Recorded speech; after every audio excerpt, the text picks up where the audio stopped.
ఇప్పుడు సనాతన ధర్మం అనగానే డిప్యూటీ సీఎం పవన్ కళ్యాణ్ గారు ముందుకు వచ్చి ఒక మాట అన్నారు. సనాతన ధర్మానికి సంబంధించి సనాతన ధర్మ పరిరక్షణ బోర్డు అనేది చాలా అవసరం, ఏదో ఆప్షనల్ కాదు, అది ఇప్పుడు అత్యవసరం, ఇప్పుడు ఏర్పాటు చేయాల్సిన అవసరం ఉందని చెప్పి నొక్కి ఒక్కాడిచి ప్రతి సభలో కూడా చెప్తూనే ఉన్నారు.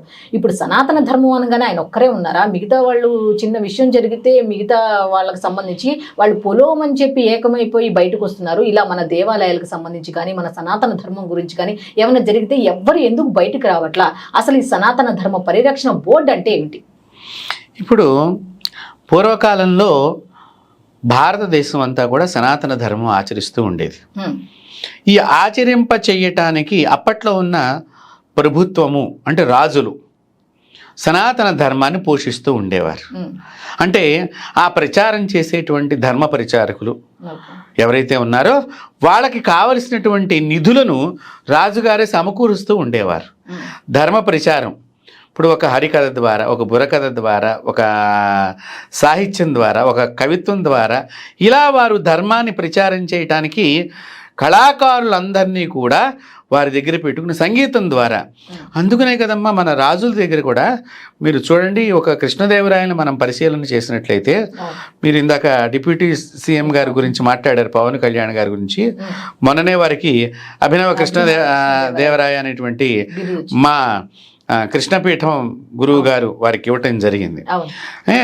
ఇప్పుడు కృష్ణదేవరాయల వారి యొక్క ఆస్థానంలో అష్టదిగ్గజాలు అనేటువంటి కవులు బృందం ఉండేది. వారు వీరే స్వయంగా పోషిస్తూ ఉండేవారు. అంతేకాకుండా వారు చేసినటువంటి కవిత్వాన్ని యథార్థం అనేటువంటిది వారే గుర్తించి దాని పుస్తకాల ముద్రణలాగా అప్పట్లో వారు వాటిని రాగి రేకుల మీద కూడా వారు ముద్రణ చేయడానికి కావలసినటువంటి వసతులన్నీ పెట్టినటువంటి వారు.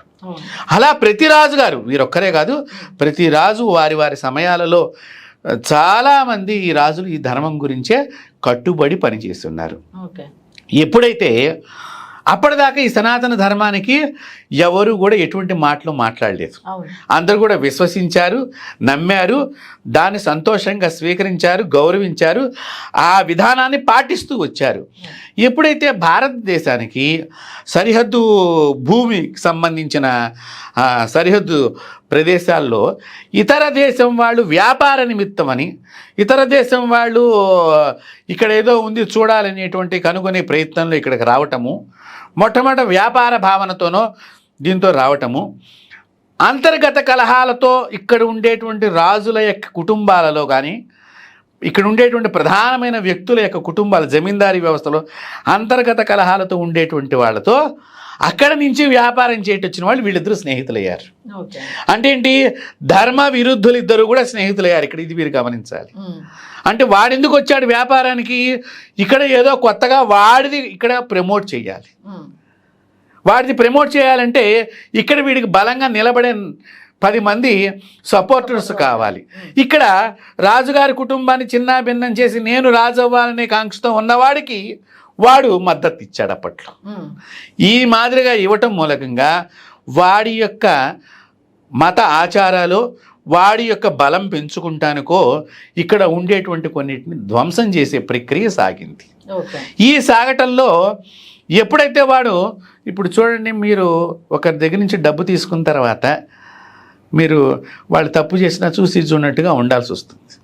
ఇది యథార్థం. మన ఇంట్లో కూడా కొన్ని సందర్భాల్లో ఇలాంటివి జరుగుతూ ఉంటాయి, చూడనట్టుగా ఉండాల్సి వస్తుంది. ఇలాంటివి ఏమైపోయినాయి, వాడు డబ్బులు ఇస్తున్నాడు, వాడి యొక్క ధర్మానికి సంబంధించిన అంటే సనాతన ధర్మానికి వ్యతిరేకంగా నియమాలని ప్రజల్లోకి పంపిస్తున్నాడు. ఈ డబ్బు తీసుకున్నటువంటి వాడు దాన్ని వ్యతిరేకించకపోవటం వ్యతిరేకించకుండా ఉండటం మూలకంగా ఆ పెద్ద ఆయన ఏం మాట్లాడలేదు, ఇంకొకడు ఆయనకి కొమ్ము కాసేవాడికి, ఇప్పుడు వాడికి 100 రూపాయలు ఎడితే అప్పట్లో వీడికి 5 రూపాయలు రూపాయో వెళ్ళింది. వీళ్ళందరే ఇప్పుడు మాట్లాడేటువంటి ధర్మ వ్యతిరేకులు.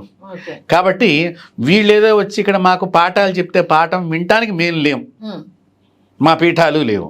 కాబట్టి ధర్మం అనేటువంటిది, ధర్మం అంటే ఏంటి, నిప్పుకి కాలే గుణం ఉన్నది. వాడు సనాతన ధర్మం వాడైనా కానివ్వండి కాకపోనివ్వండి, నిప్పులా చేయబెడితే కాలుతుందా లేదా? కాబట్టి అది కాలుతుంది.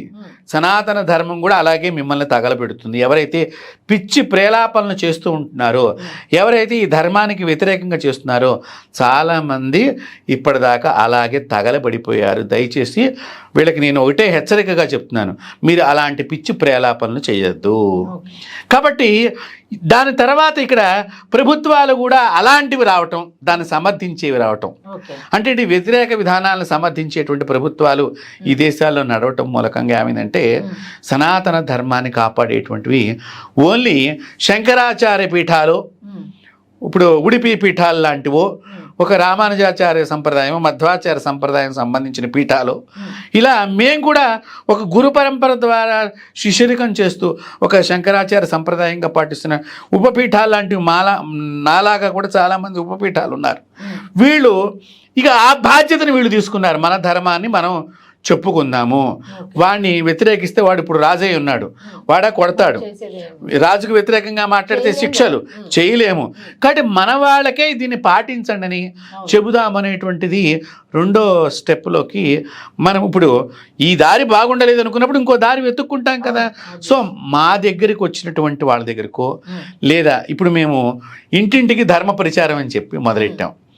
దగ్గరగా ఒక చాలా కాలం నుంచి కూడా ఈ ధర్మ ప్రచారంగా మన సనాతన ధర్మాన్ని మనం అక్కడ చెప్పుకొని మన ధర్మం అంటే ఏమిటి. ఇప్పుడు మీరున్నారు చక్కగా, నేను చాలా ఛానల్స్లో అబ్జర్వ్ చేశాను, చాలామంది కుంకుమ బొట్టు పెట్టుకోవడానికి ఇబ్బంది పడుతున్నారు. వ్యాఖ్యాతలు, యాంకర్ అని అంటూ ఉంటాం. ఇప్పుడు మీరు కుంకుమ బొట్టు పెట్టుకున్నారు. ఈ కుంకుమ బొట్టు పెట్టుకుంటాం మూలకంగా సనాతన ధర్మం ఏం చెప్పిందంటే థైరాయిడ్ వ్యాధి రాదు. కాబట్టి మనుషులం మనం బాగుండాలి అంటే మనుషులకి మొట్టమొదటిగా ఏ ధర్మం అయితే ఈ మనిషి యొక్క జీవన విధానాన్ని ఈ విధంగా ఉంటేనే వీడికి క్షేమం అని చెప్పిందో అదే సనాతన ధర్మం. దాన్ని రక్షించడానికి మన పవన్ కళ్యాణ్ గారు ఒక బోర్డు అని అన్నారు. అలాగే కేంద్ర ప్రభుత్వం వారు, ఆర్ఎస్ఎస్, విహెచ్పి వీళ్ళందరూ కూడా ఈ బోర్డు, మేము కూడా ఆ బోర్డు తప్పకుండా ఉండాలి. మా దేవాలయాల్ని మేము రక్షించుకుంటానికి, మా దేవాలయాలకు సంబంధించిన ఆభరణాలు, అలాగే భూములు, అలాగే అక్కడ పీఠాధిపతులు, అక్కడ గురువులు, వీళ్ళందరినీ కాపాడుకుంటానికి మనకి కూడా ఒక బోర్డు తప్పనిసరిగా ఉండాలి. కానీ మళ్ళీ పవన్ కళ్యాణ్ గారు దాని గురించి మళ్ళీ ఇంకా మరొకసారి దాని గురించి వ్యక్తపరచలేదు. వారి మరి ఇంకేమన్నా ఇన్సైడ్గా దాని గురించి ఏమన్నా చేస్తున్నారేమో తెలియదు, కానీ మరొకసారి దాని గురించి వారు వీళ్ళందరూ ఇనిషియేటివ్ తీసుకుంటే మాత్రం అది సాధ్యమయ్యే విషయమే అంటారా? తప్పకుండా సాధ్యమవుతుందమ్మా. ఎందుకు సాధ్యం కాదు చెప్పండి. ఇప్పుడు కరోనా వైరస్ వస్తుందనుకున్నప్పుడు వైరస్ని తగ్గించే ప్రయత్నంలో ప్రభుత్వం నియమాలు తీసుకున్నప్పుడు, జనాలను ఎక్కడికెక్కడ కట్టడి చేసినప్పుడు వ్యాప్తం కాకుండా అయిపోయింది కదా. ప్రపంచం అంతా ఏమనుకున్నారంటే ఇండియా పూర్తిగా చచ్చిపోతుంది అని అనుకున్నారు. చాలామంది అలా కావాలనుకుని ఆశించిన వాళ్ళు కూడా ఉన్నారు ఈ కరోనా వైరస్ టైంలో. కానీ ప్రభుత్వం ఇక్కడ జాగ్రత్తగా తీసుకుంటాం మూలకంగా ఎందుకంటే మన దగ్గర సహజంగా చిన్న చిన్న వాడలు, బస్తీలు ఎక్కువగా ఉంటాయి.